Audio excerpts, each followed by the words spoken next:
ইন্নামাল মুমিনুনা আল্লাযীনা ইযা যুকিরাল্লাহ, নিশ্চয় যারা মুমিন হবে তাদের অন্তর কেঁপে উঠবে। 2 নাম্বার, ওয়াইজা তুলিয়াত আলাইহিম আয়াতুহু যাদাতুহুম ঈমানা, মুমিনের সামনে যখন একটা একটা করে আয়াত পাঠ করা হবে, ঈমানাও, তাদের ঈমানটা বেড়ে যাবে। 3 নাম্বার হলো ওয়ালা রাব্বিহিম ইয়াতাওয়াক্কালুন, মুমিন সবসময় আল্লাহর উপরে তাওয়াক্কুল করে, মুমিন আল্লাহর উপরে ভরসা করে। 4 নাম্বার হলো আল্লাযীনা ইউকিমুনাস সালাতা, যে মুমিন হবে সে 5 ওয়াক্ত সে নামাজকে কায়েম করবে বা নামাজ পড়বে, নামাজকে প্রতিষ্ঠাতা করবে। এই নামাজ পর্যন্ত আমি বলতে পেরেছিলাম। এই 4 নম্বর। তো চলুন, আমরা আজ মুসলমান, তারপরেও কিন্তু আমরা অনেক মানুষ নামাজ পড়ছি না। আবার যদিও কেউ নামাজ পড়ছি, লোক দেখানি নামাজি। লোক দেখানি নামাজি যদি আপনি হয়ে যান, তাহলে আল্লাহ সুবহানাহু ওয়া তাআলা সূরা মাউনের ভিতরে কি বলছেন?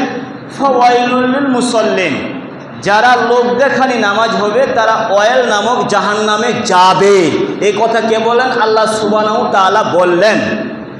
আজকে আপনি বলবেন না তো আমি লোক দেখানি নামাজ পড়ি না। অনেক মানুষ আছে, তার 60 বছর বয়স হয়ে গেছে, তার বউমা বলছে হাগো তুমি নামাজ পড়তে পারছো না, ছেলেরা বলছে হাগো বুড়ো তুমি নামাজ পড়তে পারছো না, তোমার বয়স হয়েছে, 60 বছর পার হয়ে গেছে। ছেলেদের চাপে, বউমার চাপে, পাড়ার লোকের চাপে পড়ে তখন সে বৃদ্ধ মানুষটা ও লাঠি ধরে ধরে মসজিদে আসে। এইরকম নামাজিদের লোকে কি বলবে? আবার আর এক ক্যাটাগরি নামাজি আছে, বিয়ে, আমার ছেলে মেয়ের বিয়ে হচ্ছে না, শ্বশুর যদি জানে যে শ্বশুর বেনামাজি, তাহলে তো বিয়ে হবে না। তখন সে শ্বশুরকে মানে বিয়াইকে তখন খুশি করার জন্য, বিয়াইকে সন্তুষ্ট রাখার জন্য লসমুদ এসছে, জীবনে মসজিদে পা দেয় না, নামাজ পড়ে না, বলছি চলো বিয়াই নামাজের টাইম হয়ে গেছে, মসজিদে গিয়ে নামাজটা পড়েছি, অথচ ওই হারামখোর নামাজ পড়ে না। এ নামাজ পড়ে না, তাহলে এ হলো একটা লোক দেখানি নামাজি। এই নামাজিরা ওয়াইল নামক জাহান্নামে যাবে। আর এক প্রকার দেখবেন লোক দেখানি নামাজি, কিছু মানুষ দেখবেন নামাজ পড়ে মসজিদে, নামাজ পড়তে পড়তে দেওয়ালের দিকে তাকাইছে, এই দিকে তাকাইছে, সেই দিকে তাকাচ্ছে, পাছা চুলকাচ্ছে, গা চুলকাচ্ছে, দুনিয়ার কাজ নামাজের সময় তার ব্যস্ততা হয়ে গেল। পেছন দিক থেকে যখন কেউ আসছে তখন সুন্দর করে রুকু দিচ্ছে, সুন্দর করে সাজদা দিচ্ছে, যে কেউ আসছে মনে হচ্ছে পেছন দিক থেকে, বুঝতে পারা যাচ্ছে। এরা হলো লোক দেখানি নামাজি। এই নামাজিরা ওয়াইল নামক জাহান্নামে যাবে। এ কথা কে বলেন? আল্লাহ সুবহানাহু ওয়া তাআলা বলে দিয়েছেন। চলুন, ধৈর্যের পরিচয় দিয়ে চুপচাপ বসে থাকুন, অবশ্যই আপনি জ্ঞান পাবেন। চলুন, আমরা অনেকেই নামাজ পড়ছি, এবারে নামাজ পড়লে আপনার হালাল কিন্তু রিজিকটা কিন্তু আপনার হালাল লাগবে। যদি হারাম রিজিক খেয়ে যদি আপনি নামাজ পড়েন, নামাজ পড়তে পড়তে যদি সাজদা দিতে দিতে যদি কপাল ফাটিয়ে যদি রক্ত বের করে দেন, আপনার সালাত কাজে লাগবে না, আপনার নামাজ কাজে লাগবে না। আমরা অনেকেই নামাজও পড়ি, আবার অনেকেই বিড়িও খাই, আমরা অনেকে নামাজও পড়ি, অনেকে জর্দাও খাই, আমরা অনেকে নামাজও পড়ি, আমরা খৈলিও খাই। অনেক মানুষ বলে এগুলো খেলে কোনো সমস্যা নেই, এগুলো মকরু বলেও চালিয়ে দেয়। মকরু শব্দটা কোরআনে কোন জায়গায় আছে আমি সেটাও বলে দেব। মকরু শব্দটা কোরআন খুলবেন, সূরা বানী ইসরাইল 38 নম্বর আয়াতে পাবেন। আল্লাহ সুবহানাহু ওয়া তাআলা বলছেন মাকরুহা, মানে এটা অর্থ হলো আল্লাহ নিজে বলছেন এটাকে আমি ঘৃণা করলাম, এটাকে আমি অপছন্দ করলাম। তাহলে আপনি মকরু বলে কি করে এটা পান করতে পারেন? এগুলো পাক্কা হারাম। মদ খোয়া যে পাপ, গুল্লা গানা সেই পাপ। মদ খোয়া যে পাপ, খৈনি খোয়া সেই পাপ। মদ খোয়া যে পাপ, জর্দা পান খোয়া সেই পাপ। একদম স্পষ্ট কথা। তার কারণ আমি বলিনি, বিশ্বনবী মুহাম্মদ রাসূলুল্লাহ সাল্লাল্লাহু আলাইহি ওয়াসাল্লাম বলছেন কুল্লু মুশকিরিন হারাম ওয়া কুল্লু মুফতিরিন হারাম, সমস্ত নিষিদ্ধদ্রব্যকে হারাম করা হয়েছে। এগুলো পরিষ্কার হারাম। হারাম খেয়ে নামাজ হবে না। আমি বীরভূম জেলার একটা বিখ্যাত মসজিদ, বড় মসজিদের 10টা ওয়াক্তের মসজিদে একটা জুমা মসজিদ, সেই মসজিদে চাকরি করেছি।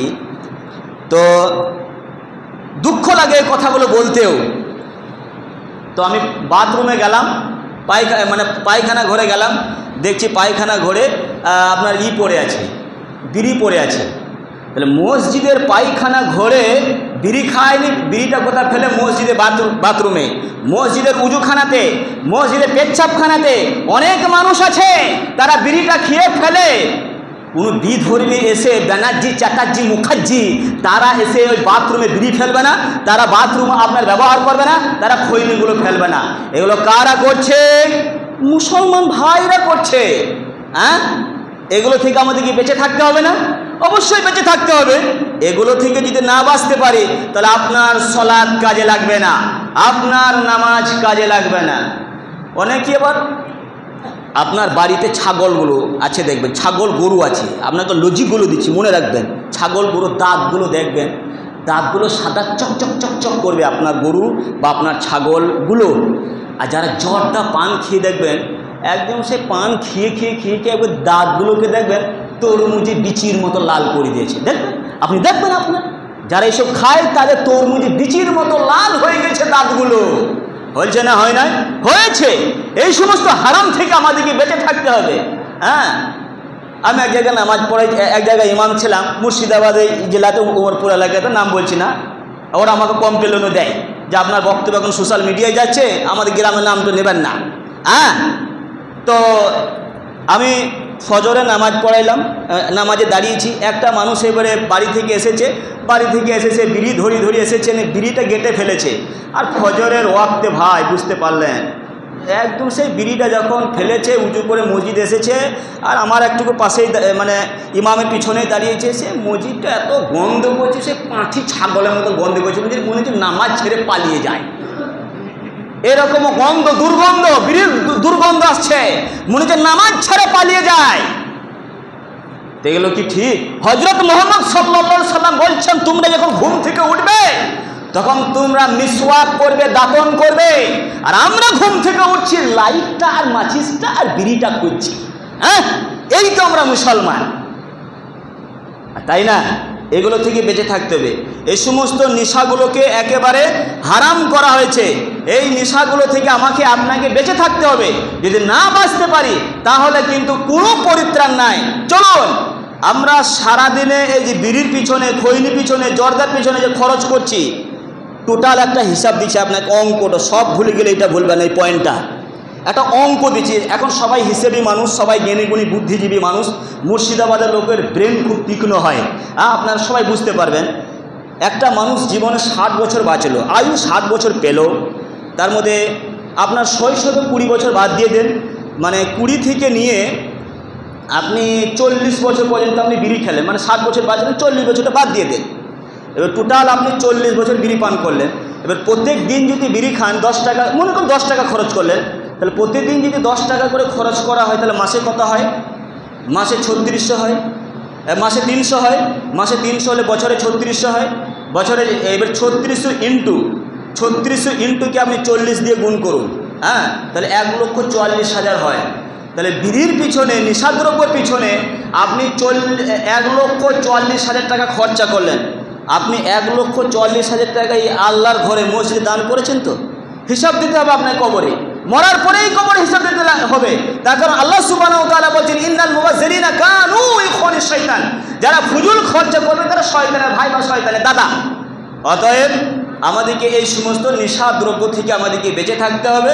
যদি না বাঁচতে পারি তাহলে কিন্তু আমার সালাত, আমি যে কষ্ট করে নামাজ পড়তে আসছি, আমার সালাতটা আদায় হবে না। চলুন তাহলে 4 নম্বর হলো, নামাজ পড়তে গেলে হালাল খাদ্য খাওয়া লাগবে। এবার 5 নম্বর পয়েন্টে যায়। 5 নম্বর আল্লাহ রাব্বুল আলামিন বলছেন, ওয়া মিম্মা রাযাকনাহুম ইউনফিকুন, যে মুমিন হবে, মুমিন আল্লাহর দেওয়া রিজিক থেকে খরচা করবে।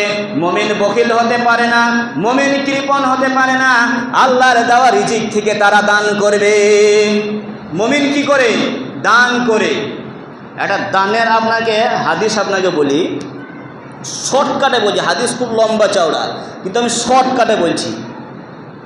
তো মুশরিক, একজন মুশরিক ছিল, ইহুদি মুশরিক ছিল, ইহুদি।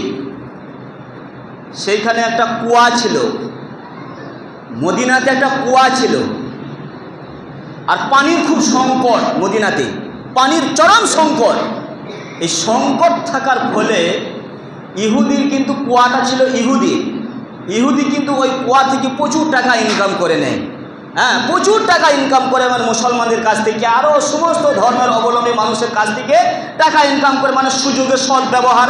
অনেক ব্যবসায়িক দেখবেন সুযোগের সদ্ব্যবহার, রমজান মাসে দেখবেন ফলের দাম আকাশ ছোঁয়া হয়ে যায়, হ্যাঁ, সুযোগের সদ্ব্যবহার করছে।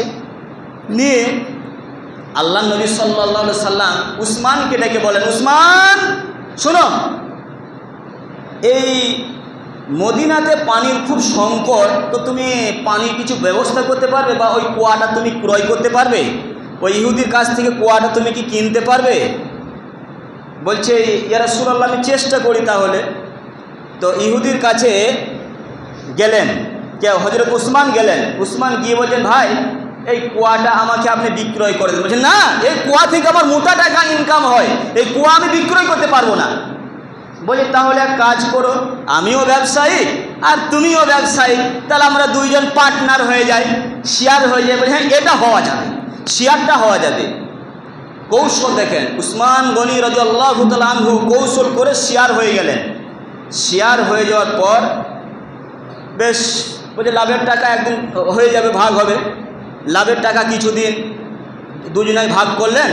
ভাগ করার পর উসমান বললেন, দেখেন ভাই, এরকম করে আমার ব্যবসাটা ভালো লাগে না, এক কাজ করেন, একদিন আপনি টাকা নেবেন আর একদিন আমি টাকা নেব, মানে একদিন আপনার আন্ডারে থাকবে আর তারপরের দিনে আমার আন্ডারে থাকবে। হ্যাঁ, এইটা ঠিক আছে, অসুবিধা নাই।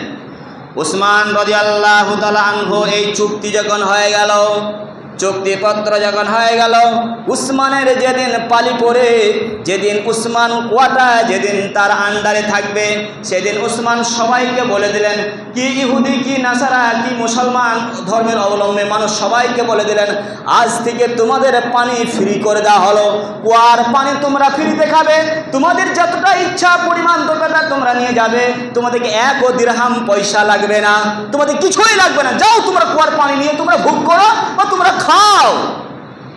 তারপরের দিনে এবারে ইহুদি দেখছে আমার কাস্টমার একটাও আসছে না, আমার তো বাজার খারাপ। তখন ইহুদি তখন উসমানকে বললেন, উসমান ভাই, এক কাজ করো, এই গোটা কুয়াটা তুমিই কিনে নাও, আমার তো বাজার খারাপ হয়ে যাচ্ছে, আমার যেদিন পালি পড়ছে সেদিন বাজার খারাপ হয়ে যাচ্ছে, তাহলে কুয়াটা তুমিই কিনে নাও। বলছে, এইটাই তো আমি চাইছিলাম, কুয়াটা আমাকে দিয়ে দাও। কুয়াটা উসমানের হয়ে গেল। উসমান গনি রাদিয়াল্লাহু তাআলা আনহু বিশ্বনবী মুহাম্মদ রাসূলুল্লাহ সাল্লাল্লাহু আলাইহি সাল্লামের কাছে গেলেন। আল্লাহ নবীকে বলছেন, ইয়া রাসূলুল্লাহ, ইয়া হাবিবাল্লাহ, এই কুয়াটা আমি কিনতে পেরেছি, এই কুয়াটা আমি আল্লাহর রাস্তায় ওয়াকফ করে দিলাম, এই কুয়ার পানি সারা পৃথিবীর মানুষ খাবে, সারা পৃথিবীর মানুষ পান করবে, আপনি ডিক্লেয়ার দিয়ে দেন, ইয়া রাসূলুল্লাহ, আপনি ডিক্লেয়ার দিয়ে দেন। তখন আল্লাহ নবী বলেন, এই কুয়ার পানি তোমাদের জন্য ফ্রি হয়ে গেল। তখন এবারে হযরত মুহাম্মদ সাল্লাল্লাহু আলাইহি সাল্লাম তিনার তখন ইহুদি দিকে দাওয়াত দিতে সুবিধা হলো, মুশরিক দিকে দাওয়াত দিতে সুবিধা হলো। এরকম সহযোগিতা দানের আরও বিস্তারিত অনেক হাদিস আছে, আপনারা সব জানেন, তো এটা শর্টকাটে বললাম। সাহাবীরা এরকমভাবে তারা কৌশলভাবে দান করেছেন, তো মুমিনরা এরকম দান করেছেন, ওয়ামিম্মা রাযাকনাহুম ইউনফিকুন, যে মুমিন হবে সে আল্লাহর দেওয়া রিজিক থেকে সে খরচা করবে। তাহলে 5টা বলা হলো, এই 5টা কাজ করলে আপনি আল্লাহ রাব্বুল আলামিন এবারে স্ট্যাম্প দিলেন। কি স্ট্যাম্প? উলাইকা হুমুল মুমিনুন, তুমি হলে প্রকৃতপক্ষে মুমিন। সারা পৃথিবীর লোক তোমাকে বেঈমান বললো, সারা পৃথিবীর লোক তোমাকে চিটিংবাজ বললো, তাতে কোনো যায় আসে না, আমি আল্লাহ পাক তোমাকে সার্টিফিকেট দিয়ে দিলাম, উলাইকা হুমুল মুমিনুন, তুমি হলে মুমিন মুমিন মুমিন। আল্লাহ যদি এই গ্রামের কাউকে যদি সার্টিফিকেট দিয়ে দেন যে তুমি মুমিন, এবার গোটা গ্রামের লোক যদি আমাকে বেঈমান বলে, আমার কোনো যায় আসে? কোনো যায় আসে না। তাহলে এই কাজটা করলে আপনি সার্টিফিকেট কি পেলেন? আপনি মুমিন।